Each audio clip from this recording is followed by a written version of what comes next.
A woman finds out that nothing in life is truly free, but she didn't expect it to be that expensive. And then we travel to the Solomon Islands, where a massive island sits uninhabited to this day. Stories of villagers being chased off by a spirit is one thing, but why did an entire company shut down? Were they also afraid of the monsters of Tetepare Island? Today on Dead Rabbit Radio.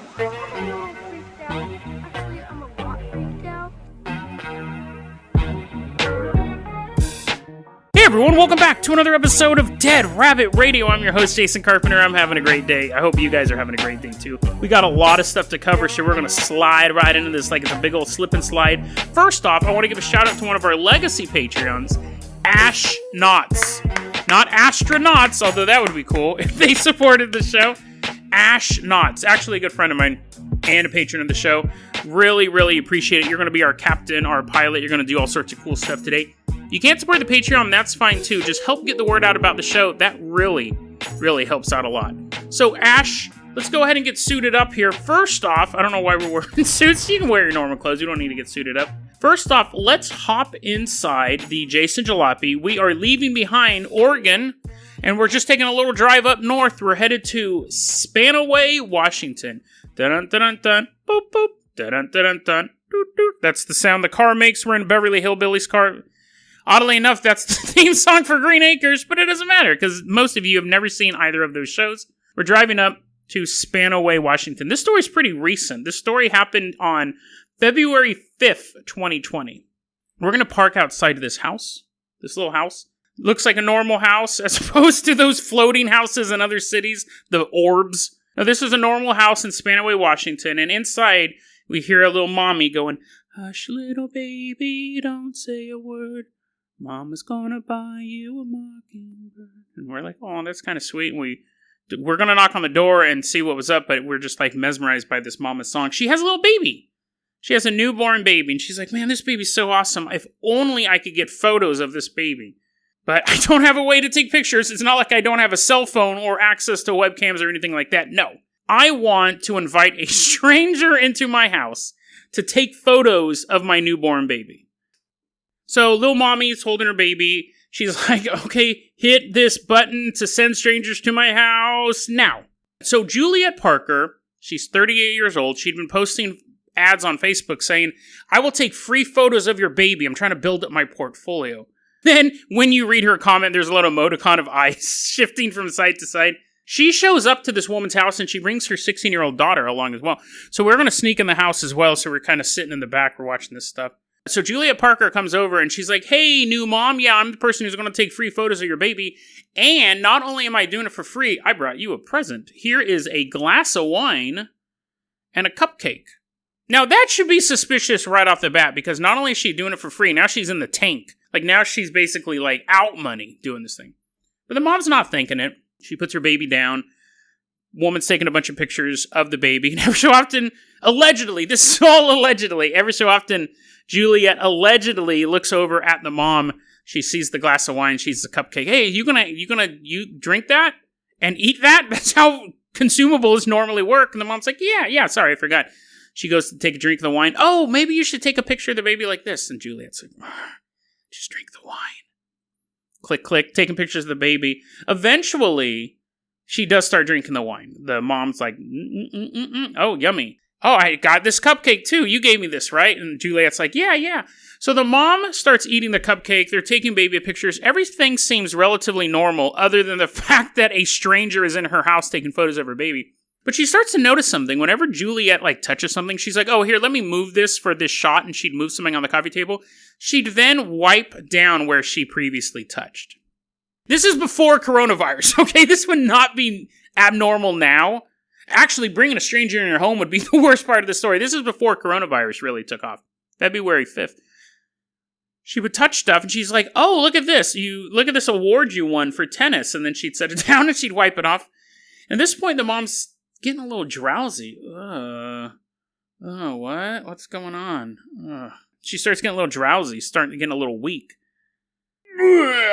She throws up while they're taking a picture of the baby. The baby's like, what? Mama throwing up in the background. Whoa, what?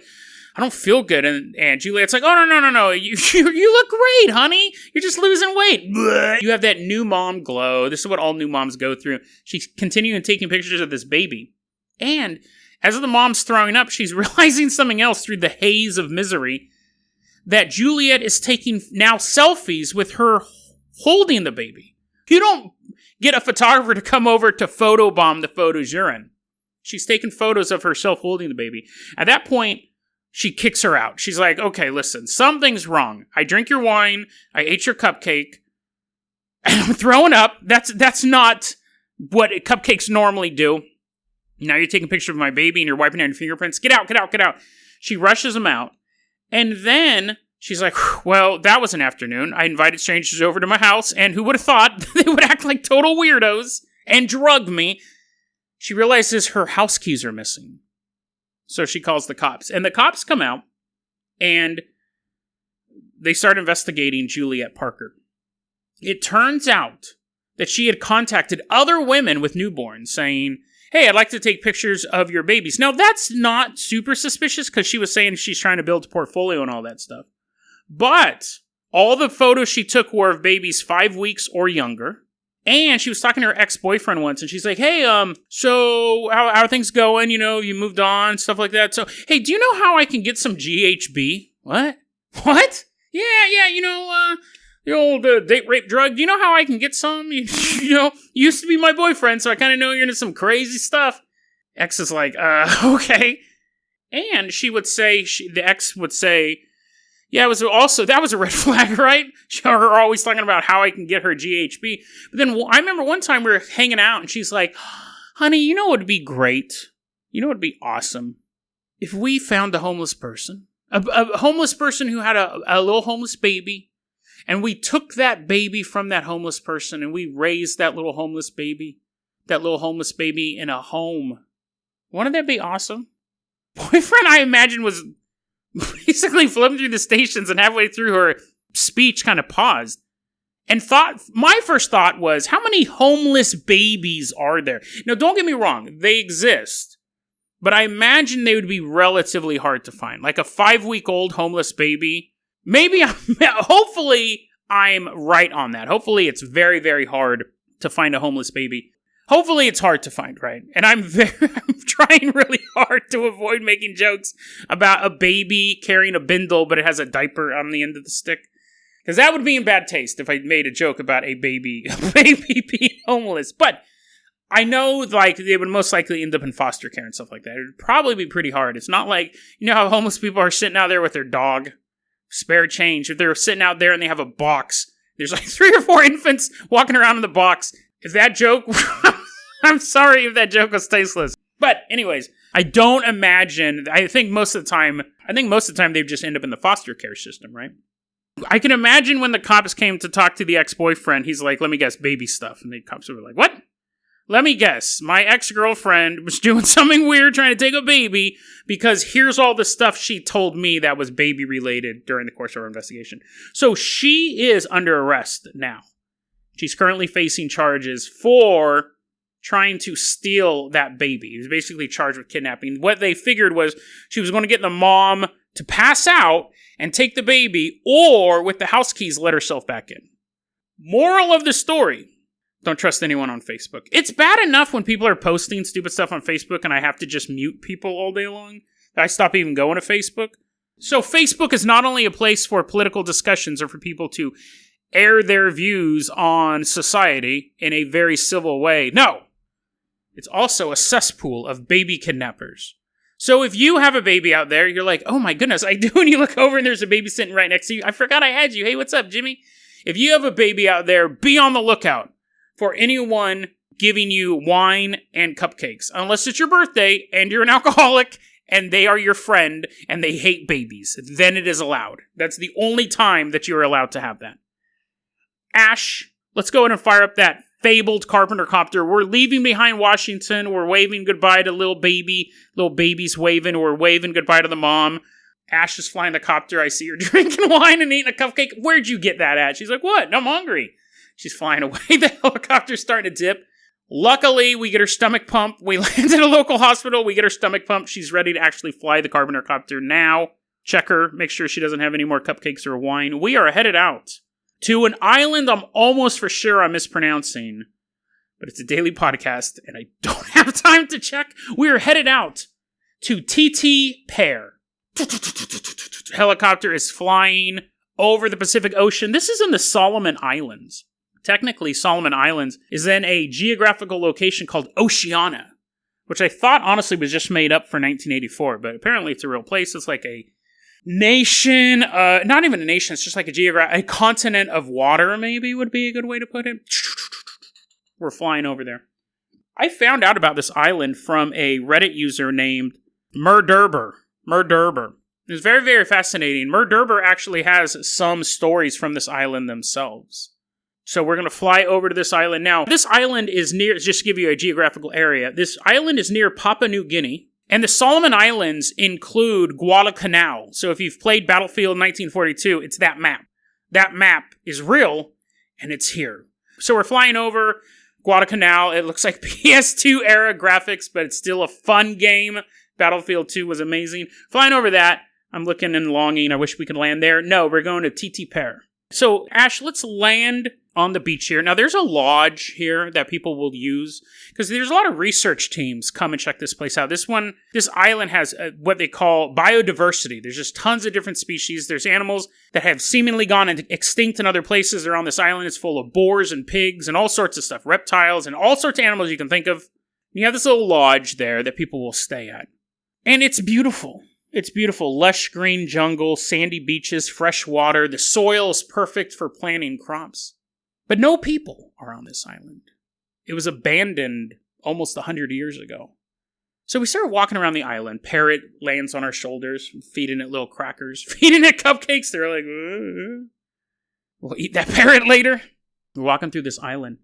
It's interesting because the Solomon Islands in total have long had stories of giants. And we've talked about giants a lot on this show.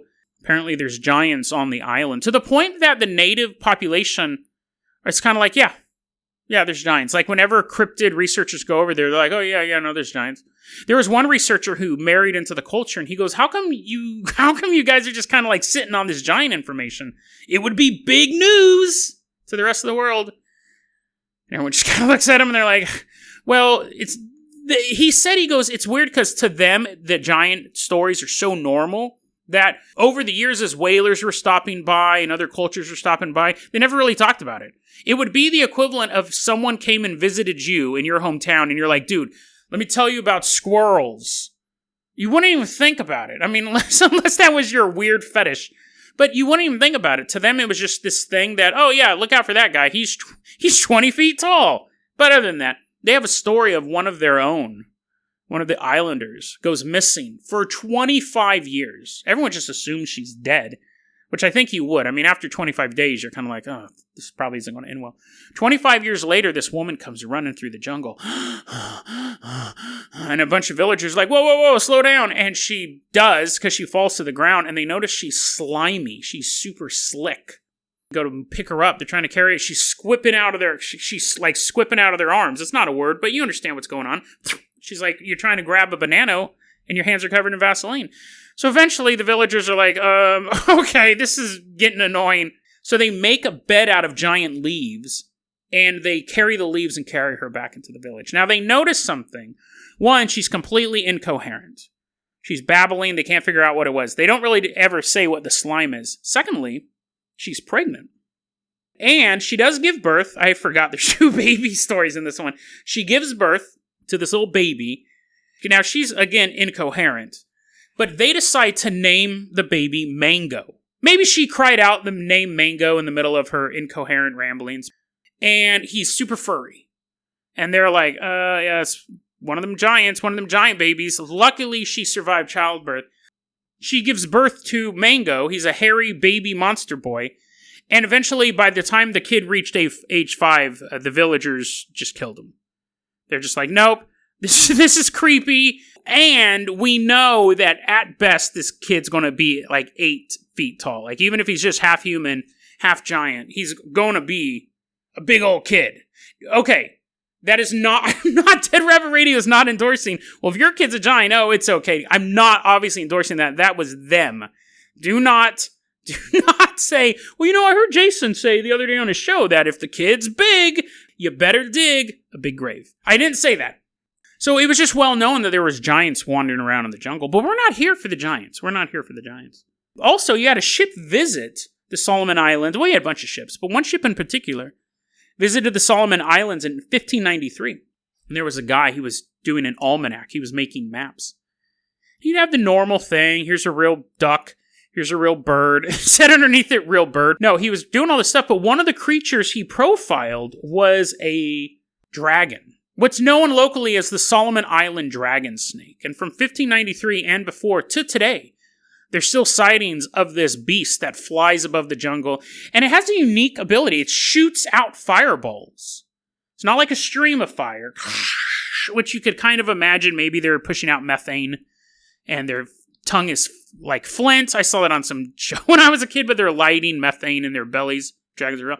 So one shoots out fireballs, and you'd have villagers be like, you won't believe the day I just had. Yeah, I was at the supermarket, I was buying stuff, and what do you know it? Big old dragon snakes flying around, and that's why I'm late.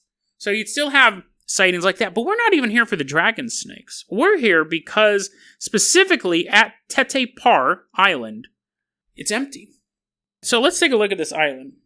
Back in the 19th century, you had people slowly start filtering off the island. Which, again, the island is an untouched jewel. It wasn't because of lack of food. It wasn't because of lack of water. It was because people started to feel uneasy on the island. People started to leave the island, go into neighboring islands in the area. Scientists, historians look back and go, we think dysentery hit. There was a disease that started killing people off. We think it may have come from some of the whaling ships in the area. We don't know, presumably, but it could have been something else. But these natives were getting dysentery, so people were leaving the island. Then you started to have wars. Now, all the islands were constantly attacking each other. Sometimes it was almost done as sport. But you started to see different tribes or intertribal warfare even. Tribes split in half, going to war with each other. That was weird in and of itself. Even though you would have people fighting, it was generally island versus island. To have people fight on the same island was odd in and of itself. Rendova is the closest island to Tetepare, and that is where our source, Murderbur, is from. This was the story that he had heard. He goes, the official story is, people started getting sick, there was conflict on the island, and over time, people started spreading out. But he goes, when in our culture, there's another answer for this. Rendova at one point said, you know what? It'd be fun. It's Saturday, right? You guys want to do something cool? And everyone's like, yeah, let's go over to Tetepare and just, mess them up. Sick them with a couple spears, give them a couple noogies. It'll be a fun afternoon. So they get a war party together. They take their canoes across to Tetepare. And right when they get to shore, something feels off. All the large canoes are gone. It's weird. They start thinking, did they have the same idea? They got bored on a Saturday, there's a war party in our part of the land. They're walking around, they get to a village, and it's just dead people. Unburied dead people. This is back in the 19th century, so it's not like they could just pick up a phone and be like, hey, so is anything suspicious happening back home? Because it's pretty scary here. A bunch of unburied dead people. Which was totally not acceptable in that culture. In most cultures, it's not acceptable. They continue to look around the island. There's no one alive in the portion where they're at. So they just pack up, get on their canoes, and head back home. That was the start of the legend of what was going on the island. The people who had left the island before, they had no idea what happened. But they were getting a weird vibe. You've had researchers today go there. Like I said, there's a lodge that people go to and from, but it is an abandoned island. It is a desert island. I didn't know this, but I always thought it was a deserted island. A desert island means an island with no people on it. He said it doesn't actually have to be a sandy island. It's just an island with no humans. People go there, researchers go there, hunters will go there, a great hunting. People will come from Rendova to that island to hunt. But you have to be careful where you go because people get lost. Like anywhere, right? You can get lost in Manhattan, you can get lost in Idaho. But you usually find your way back. The problem is that seems to not happen to people who go too far into the jungle. They just disappear. And since the locals don't really like the island, they will go there to hunt and to fish. They don't like being in the jungle after nightfall. And what's interesting is if you have to get from point A to point B on the island, let's say you want to go to another part of the island, you don't cut right through it.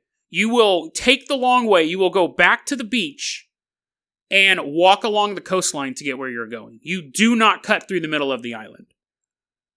Murderbur has a story that when they were a little kid, they spoke relatively good English, and there was a researcher who wanted to see some things on the island. So Murderbur goes, yeah, I'll do it. They're walking around the island. It starts to get dark. And Murderbur is like, I don't want to do this anymore. Like, this is super spooky. It's dark, and we definitely don't want to be in the jungle after night. Researcher's researcher. They're not thinking about spirits or evil legends or things like that. But whatever. Their guide, their 10-year-old kid wants to go back, whatever. We can always reconvene tomorrow. So the researcher has some sort of navigational device. Murderbur goes, I don't even know what it was. I was 10, but it was some sort of device that would show directions, most like a GPS device, right? And so researchers looking at it and being like, okay, so we want to get to the coastline, we go this way. So they start walking, and Murderbur goes, no. The coast, I mean, it's an island, so the coast is in any direction, but the coast that part we want to go to is this way. The researcher's like, no. According to this GPS, we go this way. He starts walking again, and the kid's like, no. I'm glad your fancy device tells you to go that way, but I'm going to tell you right now, the way it's pointing is away from where we're supposed to go. And not only is it away from it's supposed to go, it's pointing us to the densest part of the jungle. I'm not going that way. And I'm especially not going that way with the sun setting. And they actually got in an argument. They were arguing back and forth. And eventually, I think it comes down to this. The researcher goes, again, assuming this story is true. All of this historical stuff is true. This story is a first-person account. The researcher at a certain point has to go, okay, here's my choice. I can either follow my device, which I know works, or I can abandon, because the Murderbur wasn't going that way. It's like, okay, I can, if I trust the kid and we're wrong, then we're wrong. But if the kid doesn't go with me, I can't abandon a 10-year-old. What do you think I am, some sort of woman in Washington who's trying to drug moms and take their babies, allegedly? No, I'm a better human than that. So eventually the researcher goes, fine, we'll go the direction you want to go in, but it's probably going to lead us in the wrong way. We'll end up spending the night in the jungle anyways, but your funeral. He didn't actually say that, but fine, we'll go your way. They end up, the kid was right. Takes them right to the coastline. The GPS unit was directing them to go deeper into the jungle. And at that point, the researcher, when they see the coast, the researcher's puzzled. I must research this. I must do my job. And begins fiddling with the machine. And the machine now, when it says where's the coast or where their direction is, it's right where they're headed. Because you can see it now. But when they were in the middle of the jungle, couldn't see anything. And it was telling them to go deeper in, where people go missing. All of these things are superstitious stories, right? Tales of disappearing tribes in the 1900s. Giants, dragons flying around. All of this stuff can be chalked up to superstition. There's an interesting footnote to the story, and actually what made me want to cover it. I mean, I think the island itself is pretty fascinating because it still stands today. It's completely uninhabited. There's one thing, you can easily spook off a person. You can even spook off a town or a city. You can spook people out of living in places. But the hardest thing to scare is money, is human greed. A lot of times people will do insane things, scary things, for money. There was a coconut farm that was operating on Tetepare in I think they opened in like the 1930s. Extremely successful coconut farm. They were moving 250 to 330 tons of coconuts a year. It was the largest exporter of coconuts in this region. Not just on that island, but in that archipelago, or however, in Oceania. 250 to 330 tons of coconuts a year. And then World War II started. Guadalcanal was a major battle point between the Allies and the Axis powers. You had massive battles taking place. So they abandoned the factory during World War II, right? Which is what you would want to do. There's difference between being like, what, I'm not afraid of a ghost, and be a businessman as ghosts are possessing all your employees. It's another thing to like have bombs dropping around you. And honestly, they probably stayed in operation a little bit longer than they were supposed to. But they did abandon it during the war because there's a lot of violent battles over there. Because I played a lot of Battlefield 1942. I know those Japanese spawn points are very hard to take. After World War II, though, they opened the farm back up. They're pushing out those coconuts, 250, 330 tons of coconuts. And they're hollow, dude. Do you know how many coconuts that must be? It's gone. The factory's gone. The factory is closed. It's abandoned. They just shut down. That's odd. That would be like an oil... Think about how many stories we hear about haunted mines. And a lot of times they're like, people refuse to work in there. And then eventually, 10 years later, they shut it down. Because this doesn't exist anymore. It's just decaying buildings. The official reason is labor unrest. Labor unrest. But you can import... If it's just the labor, and we've seen it in so many other countries. If people want to unionize, they just shut down the union. If it gets really bad, we've seen in other countries, they start violently putting down labor. You can, those coconuts are just ready for, if you own a coconut farm and you're looking to expand, you sponsor this podcast and also go to Tetepare Island. All of the stuff is still there to do it. They left. What type of labor unrest could there be where you couldn't import more labor and build cheap camps for them to stay in? Like every other migrant factory and farm in the world. Something must be really bad there if someone's looking at that brown gold, which is what the coconut's known as. But you didn't know that. That brown gold. And saying, no, I don't want that. Think about it. Every episode of Scooby-Doo is some sort of businessman or some sort of like swindler pretending to be a ghost to scare people out. This island is so spooky, people don't want to operate a business on that island. Not a hotel, not a coconut farm, not a fishing village, nothing. Pristine, untouched land, just sitting there. A place has to be exceptionally terrifying to turn away a human's motivation for money. And when it's as simple as plucking a coconut off of a tree and shipping it off in a box, it must be really bad when it gets dark at that place. How scary does a place have to be for even a business to say, nope, I'm good. I never thought anything could be so scary that could actually cancel out a human's motivation to make money. Something could be so mysterious in that jungle that I would rather not sell coconuts. I'd rather go somewhere else and leave all those coconuts untouched than to open my business back on that island. I didn't know anything could be that scary. But I've never spent the night on Tetepare Island. deadrabbitradio@gmail.com is going to be our email address. You can also hit us up at facebook.com/deadrabbitradio. Twitter is @deadrabbitradio. Dead Rabbit Radio is the daily paranormal, conspiracy, and true crime podcast. You don't have to listen to it every day, but I'm glad you listened to it today. Have a great one, guys.